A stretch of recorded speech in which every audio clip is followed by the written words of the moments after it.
Abalonde ewaffe tebaali batuuze. Eggaali ze zaalonde zivudde mu Kisenyi, Mmengo, Kamwokya. Naye ng'abatuuze baaliwo ne balemesebwa, abamu ne bafumitibwa ebiso, abalala amasimu ne bagabba olw'obuvuyo bwali e Bukesa. Twekubira enduulu ne tugenda ne mu tribunal, tetwasobola kuyambibwa.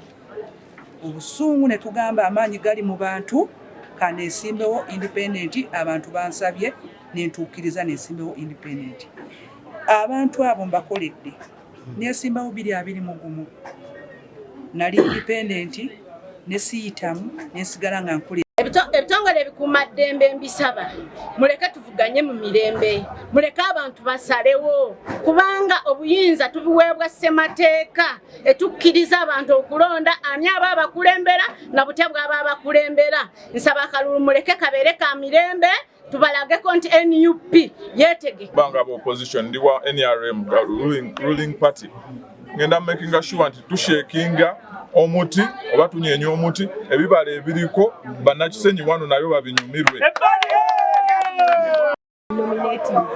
Fully nominated as an NRM candidate. Era Bakololo 1 Kamwokya 1 basuubiza nti ngenda bakiikira. I'm going to be the voice of the voiceless. I'm going to be the voice of the voiceless and I'm going to bakiikira bulungi mu kanisa. Wawe tugudde tetwamanya wawe tugwiridde wawe tuwangulidde naye abeetisi abatembeyi twayazamu n'abasuubuzi benkiikira mu kibiina kya KSW Sacco ng'akolanga maneja waakyo ab'ekikubo bamanyi nga Mama Kikubo bantumye bansabye nzije mbaweereze ku kifo ky'obwakansala L33.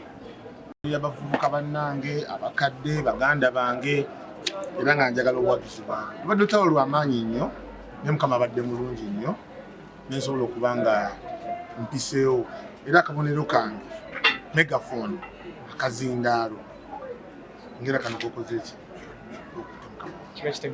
nga bwe mumanyi NUP yatandikira Kamwokya.